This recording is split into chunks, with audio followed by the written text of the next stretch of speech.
मुझे आज भी याद है वो शाम जब पापा मुझे पार्क में झूला झुला रहे थे। मैं हंस रही थी, खिलखिला रही थी और पापा मुझे देखकर मुस्कुरा रहे थे।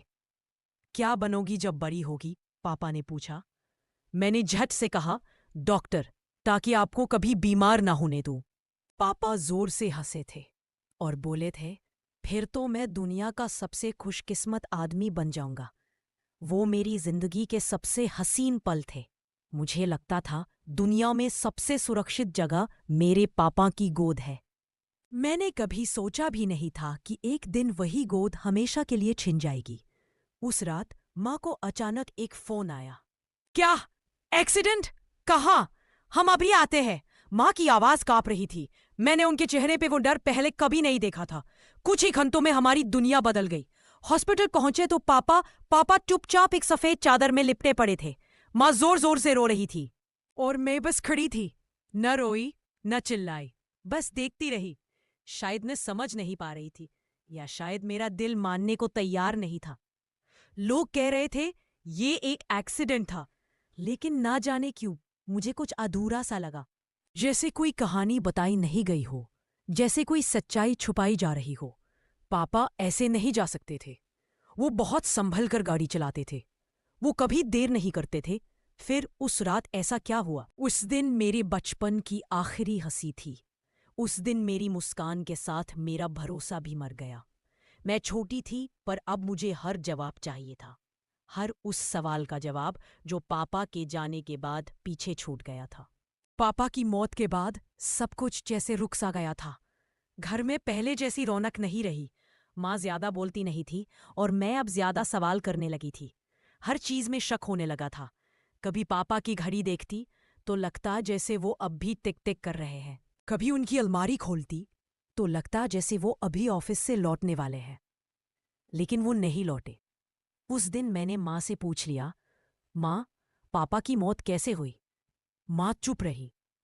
उनकी आंखों में आंसू थे, लेकिन आवाज में सन्नाटा।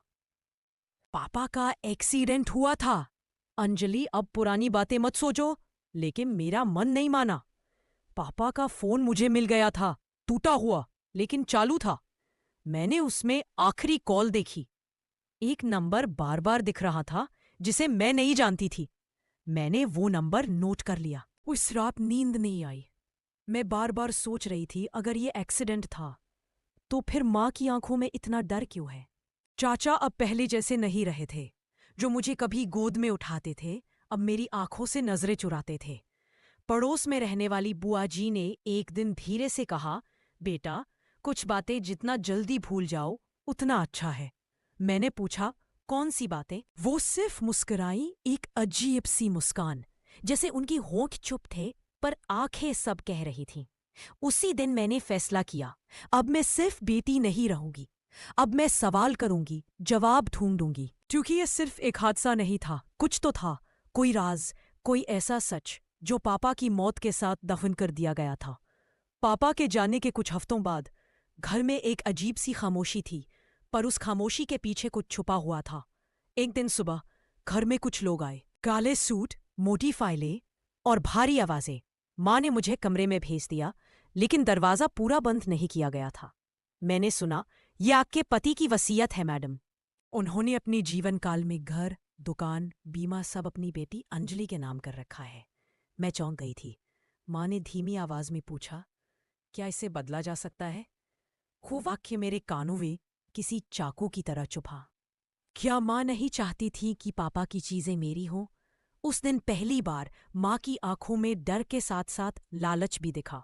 उसी शाम माँ ने मुझसे एक अजीब बात कही, बेटा, जिंदगी में सब कुछ लिखे मुताबिक नहीं चलता। कभी कभी रिश्तों से ऊपर समझदारी होती है। मैं कुछ समझ नहीं पाई, लेकिन अगले ही दिन चाचा आए। वो जो अब तक पापा की मौत के बाद मुझसे नजरें चुरा रहे थे, अब बड़े आत्मविश्वास से घर में घुस आए। वो माँ से कुछ कागजों पर बात कर रहे थे और बार बार मेरा नाम आ रहा था। मुझे धीरे धीरे ये एहसास हो रहा था कि पापा की मौत के बाद सिर्फ मैं अकेली नहीं हुई, बल्कि उनकी जायदाद भी अब एक खेल बन चुकी थी। रिश्ते बदलने लगे थे। माँ अब मुझसे पहले जैसी नहीं थी। उनकी आवाज में अब ममता कम और सख्ती ज्यादा थी। वो बातें जो पहले वो हंसकर समझाती थीं, अब डांट कर कहती थी, बड़े हो जाओ अंजलि, ये कोई खिलौनों वाली जिंदगी नहीं है। शायद माँ भूल गई थी कि मैं उसी आदमी की बेटी हूं जिसे वो अब सिर्फ वसीयत के नाम से याद कर रही थी।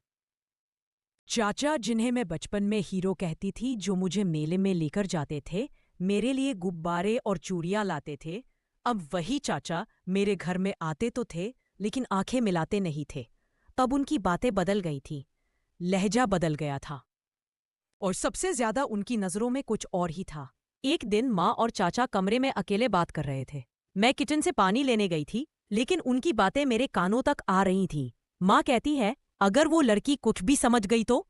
फिर चाचा कहते हैं, अरे नहीं समझेगी, अभी बच्ची है, वो तो ये भी नहीं जानती कि उस वसीयत को बदलवा दिया गया है।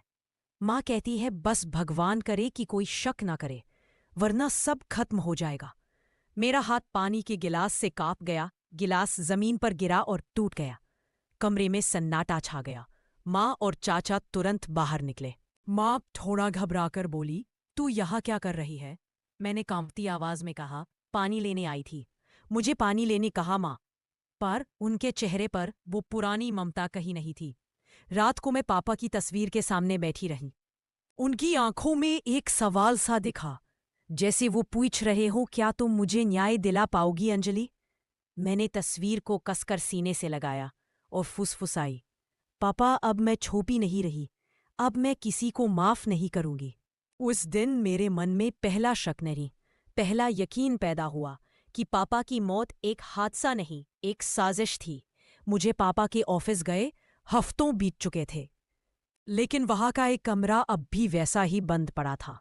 वो उनकी सबसे पसंदीदा जगह थी, जहां वो अकेले बैठकर फाइलें पढ़ते थे, चाय पीते थे और कभी-कभी मुझे अपनी गोद में बिठाकर कहानियां सुनाते थे। एक दिन माँ घर पर नहीं थी। मैं चुपचाप ऑफिस गई। चाबी अब भी वही टंगी थी जहां पापा टांगा करते थे। दरवाजा खोला तो धूल से भरी कुर्सी, टेबल पर पड़ी उनकी घड़ी और कोने में रखा सीसीटीवी मॉनिटर, सब कुछ वैसे ही था। मैंने धीरे से मॉनिटर ऑन किया। स्क्रीन पर पुराने फुटेज चलने लगे। डेट थी वही रात जिस रात पापा की मौत हुई थी। मैंने ध्यान से देखा। रात 10:23 बजे एक परछाई पापा के केबिन में दाखिल होती है। फिर एक आदमी आता है। चेहरा थोड़ा ढंका हुआ था, लेकिन उसकी चाल, वो चाल किसी से जानी पहचानी थी। वो पापा से कुछ कह रहा था। पापा खड़े हो गए। फिर दोनों के बीच बहस होने लगी। अचानक उस आदमी ने पापा का कॉलर पकड़ा और धक्का दिया। पापा पीछे की तरफ गिर गए और स्क्रीन काली हो गई। मेरा दिल जोर जोर से धड़कने लगा।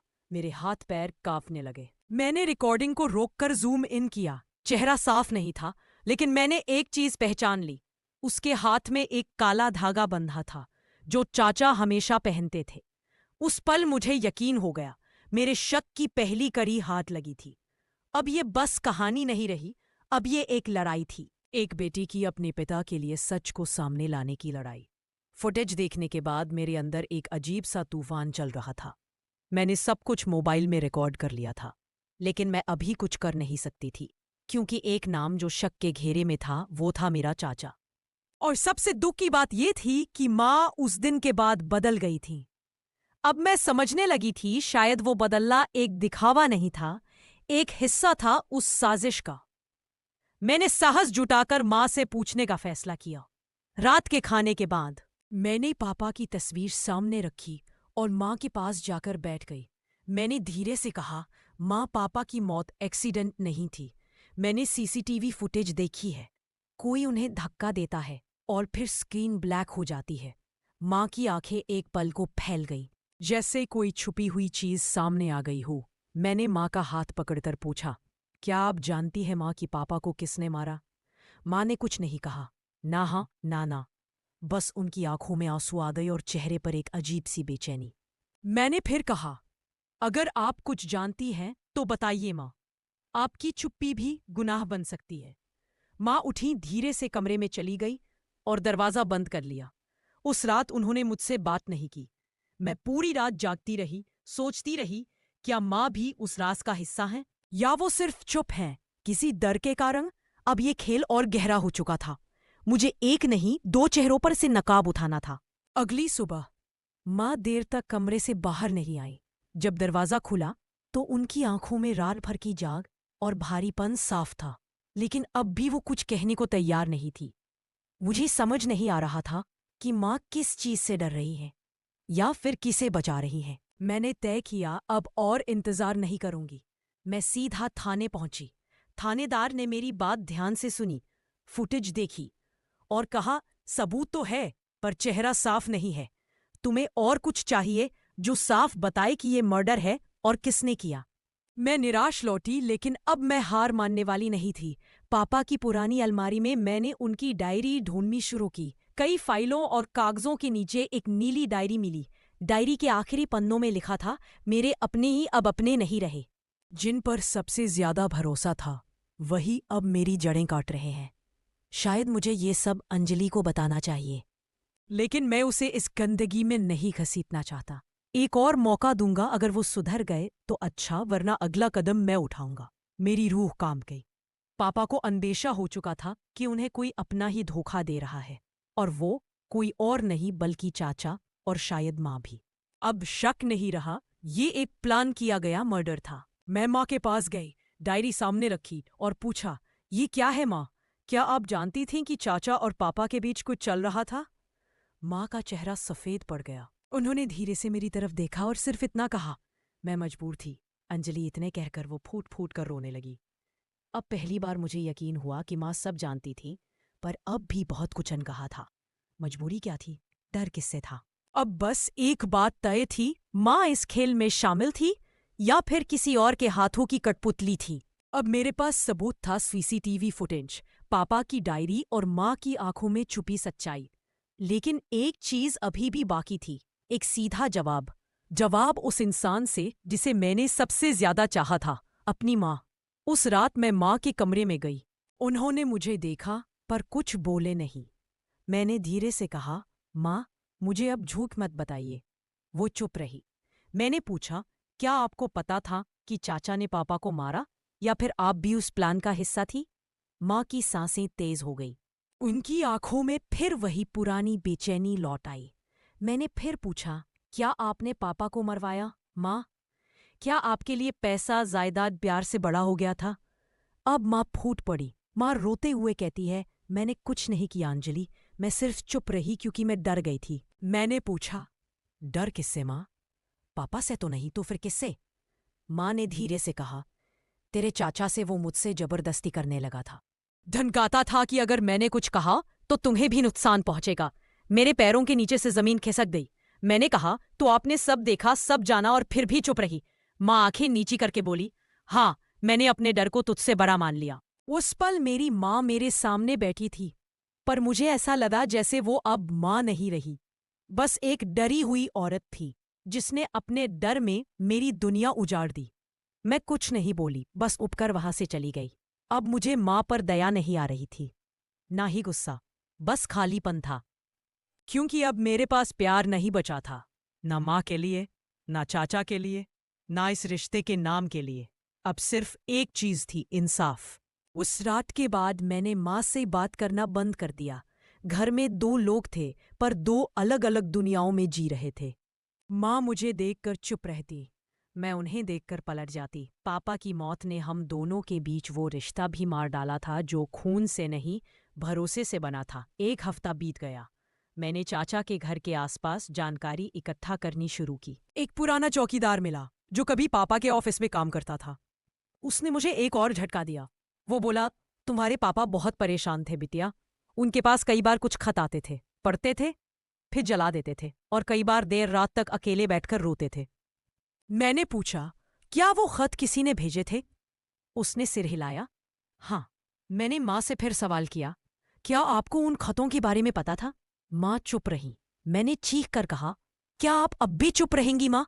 जब सब खत्म हो गया तब भी? रिश्ते मर गए, भरोसा मर गया, अब भी बचा क्या है? माँ ने मेरी तरफ देखा। आंखों में कोई आंसू नहीं था, अब बस एक थकी हुई आत्मा थी वहां। माँ ने धीमे से कहा, मैंने बहुत कुछ सहा अंजलि, पर हाँ, मैं गुनाहगार हूं तेरे पापा की मौत की नहीं, पर उनके दर्द की। वो खामोशी, वो टूटे हुए शब्द, वो आंखें जो माफी मांगती नहीं, बस झुक जाती है। मुझे समझ में आ गया। माँ ने भले ही हाथ से कुछ नहीं किया हो, पर उनकी चुप्पी ही सबसे बड़ा हथियार बन गई थी। अब मैं अकेली नहीं लड़ रही थी। मैं एक ऐसी सच्चाई को उजागर कर रही थी जो घर की दीवारों में छुपी हुई लाश बन चुकी थी। अब माँ से कोई उम्मीद नहीं थी और चाचा से तो कभी थी ही नहीं।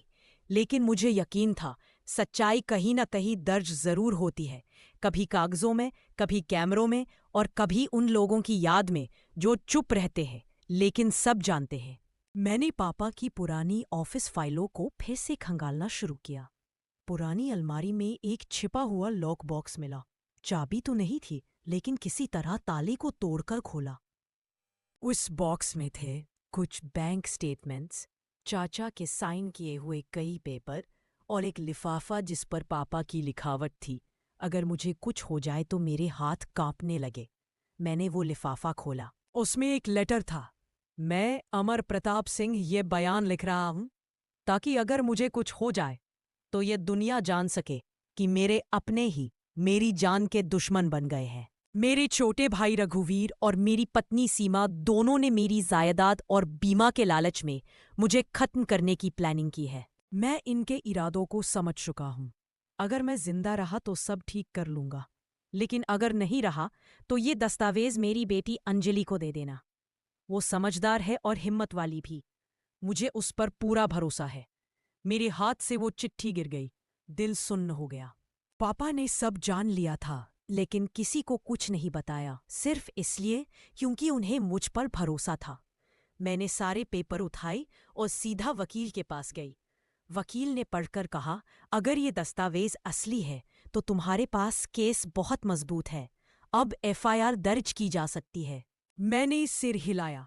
अब डर की कोई जगह नहीं थी, ना माँ के आंसुओं की, ना चाचा की धमकियों की। अब सिर्फ एक ही रास्ता था, इंसाफ का। पापा के दस्तावेज अब मेरे हथियार थे और मेरा इरादा अब टूटने वाला नहीं था।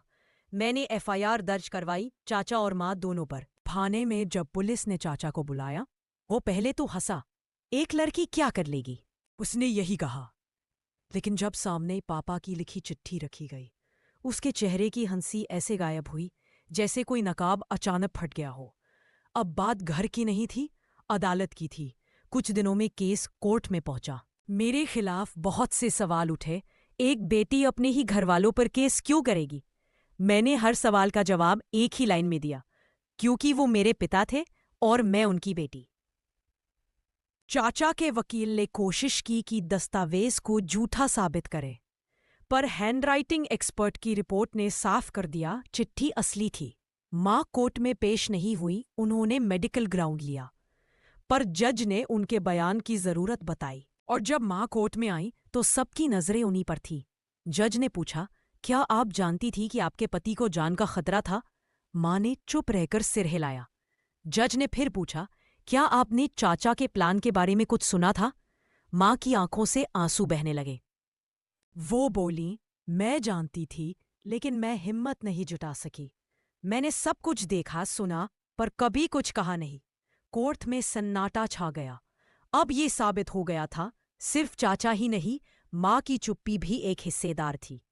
मेरे वकील ने आखिरी लाइन में कहा, माननीय न्यायालय, ये केस सिर्फ मर्डर का नहीं है, ये एक रिश्ते के कत्ल का भी मामला है।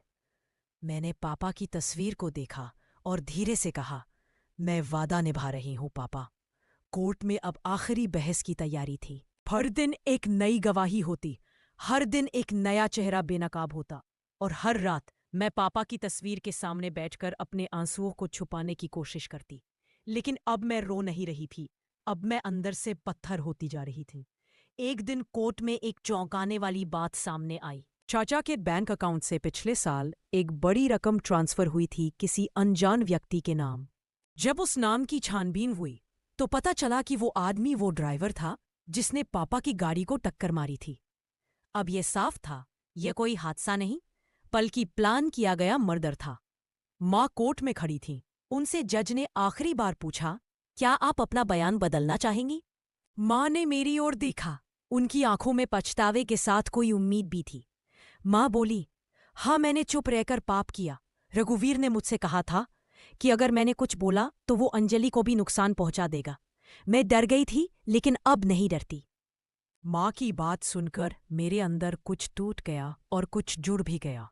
वो पहली बार थी जब माँ ने सरेआम सच्चाई को बोली। जज ने कहा, फैसला अगली सुनवाई में सुनाया जाएगा। अब अदालत का फैसला बाकी था, लेकिन मेरे अंदर पहले ही बहुत कुछ तय हो चुका था। मेरे अपने, जिन्हें मैंने सबसे करीब समझा था, आज उन्हीं के लिए कोर्ट में खड़ी थी। पर मैं टूटी नहीं थी, क्योंकि मैं अकेली नहीं थी। पापा की यादें, उनका भरोसा और मेरा सब्र, ये तीनों मेरे साथ थे। फैसले वाले दिन कोर्ट में जितनी भीड़ थी, उससे ज्यादा भारी था मेरा दिल। मैं कोर्ट के बाहर पापा की तस्वीर लेकर खड़ी थी। उस तस्वीर की मुस्कान अब मुझे और मजबूत कर रही थी। जज साहब कोर्ट में दाखिल हुए। पूरा हॉल एकदम शांत हो गया। हर कोई बस एक ही चीज सुनना चाहता था, फैसला। जज ने फैसला पढ़ना शुरू किया। सभी सबूतों, गवाहों और दस्तावेजों के आधार पर यह स्पष्ट है कि मृतक अमर प्रताप सिंह की मृत्यु एक पूर्व नियोजित हत्या थी। अभियुक्त रघुवीर सिंह पर धारा 301 के तहत हत्या का अपराध सिद्ध होता है। अदालत उन्हें उम्र कैद की सजा सुनाती है। कोर्ट रूम में सन्नाटा टूट गया। चाचा के चेहरे पर हवाइयां उड़ रही थी। वो चीखा, ये झूठ है, ये लड़की झूठ बोल रही है। लेकिन अब उसकी आवाज भी अदालत को नहीं डिगा सकी। फिर जज ने मां की तरफ देखा। सीमा देवी ने भले ही हत्या में सीधे भाग न लिया हो, उनकी चुप्पी और डर ने इस अपराध को जन्म दिया। अदालत उन्हें धारा 202 अपराध छिपाने के तहत 3 वर्ष की सजा सुनाती है। मैं कुछ नहीं बोली, बस चुपचाप कोर्ट की सीट से उठी, पापा की तस्वीर को अपने सीने से लगाया और मन ही मन कहा, पापा, मैंने आपसे किया वादा निभा दिया। जब माँ को पुलिस ले जा रही थी, उन्होंने मेरी तरफ देखा। उनकी आंखों में आंसू थे, लेकिन पहली बार वो आंसू किसी सजा से नहीं, बल्कि पछतावे से बह रहे थे। मैं कोर्ट से बाहर निकली, आसमान साफ था।